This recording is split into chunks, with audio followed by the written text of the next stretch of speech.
Hello everyone. So last lecture में हमने inheritance की बेसिक बातें देखी थी कि इनहेरिटेंस का बेसिक कॉन्सेप्ट क्या होता है, फिर एक क्लास को दूसरे क्लास में से इनहेरिट कैसे करते हैं, फिर जो पेरेंट क्लास होता है और जो हमारा इनहेरिट किया हुआ क्लास होता है उसमें किस तरह से इनिट फंक्शन कॉल होता है कि पहले किसका होता है उसके बाद किसका होता है, उस तरह से इस तरह से हमने काफ़ी चीज़ें देखी थी। और हमने साइंस साइंस स्टूडेंट या फिर साइंस एसटी एक क्लास बना के उसे स्टूडेंट में से इनहेरिट भी किया था। अब हम कुछ और एडवांस कॉन्सेप्ट देखेंगे आज के लेक्चर में। अब इसमें मैं एक ऐसा क्लास बनाने जा रहा हूँ जो कि होगा क्लास रिप्रेजेंटेटिव यानी कि सीआर का। तो मैं ऐसा सोच रहा हूँ कि जो स्टूडेंट के सारे एट्रीब्यूट्स है वो तो उसमें आएंगे ही, वो तो नॉर्मल सी चीज़ है कि सीआर भी स्टूडेंट तो होगा ही। प्लस हर सीआर के अंडर कुछ स्टूडेंट होंगे तो उस स्टूडेंट का लिस्ट उसमें से हम पास करवा पाएंगे और उसे प्रिंट करवा पाएंगे। ठीक है, तो ये हम कोड करेंगे तो हमें पता चल जाएगा। तो मैं क्लास बना रहा हूँ सीआर, ठीक है, और ये इनहेरिट हो रहा है स्टूडेंट में से। तो ये इंपॉर्टेंट है कि स्टूडेंट लिखना पड़ेगा यहाँ पे ब्रैकेट करके, इससे पाइथन को पता चलेगा कि हम इसे इनहेरिट कर रहे हैं। ठीक है, अब कंस्ट्रक्टर में कोड कर रहा हूँ, तो इनिट मेथड हम कोड करेंगे। अब इनिट मेथड के लिए आपको पता है कि सेल्फ तो पहले आता ही है, फिर फर्स्ट लास्ट एक्सपेंस, ये चीज़ें जो हम ले रहे हैं आप कह सकते हैं स्टूडेंट में से, जिसमें से हम इसे इनहेरिट कर रहे हैं। और लास्ट में हम लेंगे, मैंने जो बोला था कि हमें लिस्ट चाहिए, तो स्टूडेंट्स नाम का मैं एक डाल देता हूँ और उससे पे उसकी वैल्यू मैं नन रख रहा हूँ। ठीक है, तो आपको पता है कि जो स्टूडेंट के मुझे लेने हैं सारे इंफॉर्मेशन फर्स्ट लास्ट और एक्सपेंस, वो मैं स्टूडेंट क्लास से ले लूँगा। तो उसके लिए मैं यूज़ करूँगा सुपर, फिर इनिट, और उसमें से पास करवा दूंगा फर्स्ट लास्ट एक्सपेंस। ठीक है, तो ये हमारा हो गया। और उसके बाद जो बाकी की कंडीशन है फॉर स्टूडेंट्स, मैं एक इफ एल्स का मतलब कंडीशनल ब्लॉक डाल रहा हूँ। तो किस लिए डाल रहा हूँ वो आपको कोड देखते ही पता चल जाएगा। जैसे कि इफ स्टूडेंट्स इज नन, जैसे कि स्टूडेंट्स की वैल्यू नन ही है, तो क्या करेंगे, self dot students is equal to, हम एक लिस्ट एम्प्टी लिस्ट रख रहे हैं। ठीक है, तो फिर एल्स में करेंगे हम self dot sorry students is equal to students. तो ये हो गया हमारा कंस्ट्रक्टर या फिर इनिट मेथड। अब हम बात करेंगे ऐड स्टूडेंट की। सीआर के लिए मुझे कैसे मेथड चाहिए जिसे मैं कॉल करवाऊँ तो हर सीआर के अंडर वो स्टूडेंट ऐड हो जाए। तो इसके लिए मैं क्या कर रहा हूँ, डेफ, और मैं नाम दे रहा हूँ add S T U, normal सी चीज़ है ऐड स्टूडेंट, तो ठीक है पूरा ही दे देता हूँ ऐड स्टूडेंट। और उसके लिए सेल्फ और एक स्टूडेंट हमें पास करवाना पड़ेगा, तो एस टी यू कर रहा हूँ।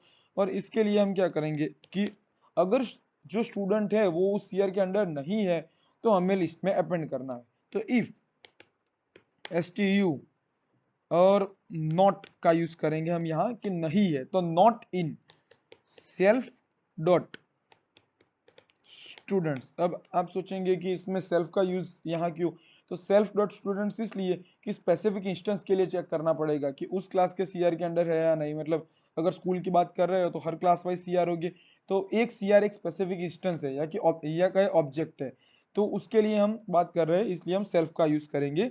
तो हम यहाँ देख सकते हैं कि फिर अगर नहीं है तो self dot students dot append कर देंगे हम एस टी यू।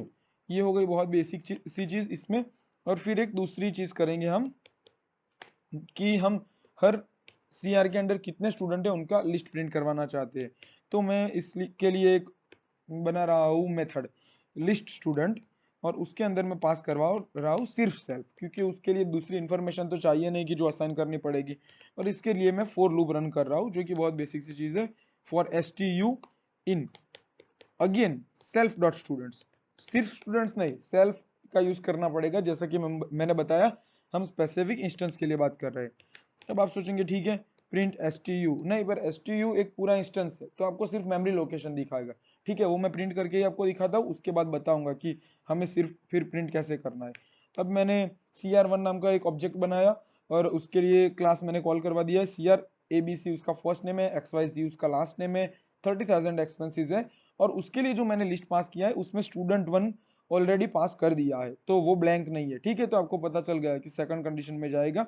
तो इस तरह से अब हम क्या करेंगे, मुझे ऐसा चेक करना है कि मेरी ये दो मेथड है जो वो काम कर रही है या नहीं।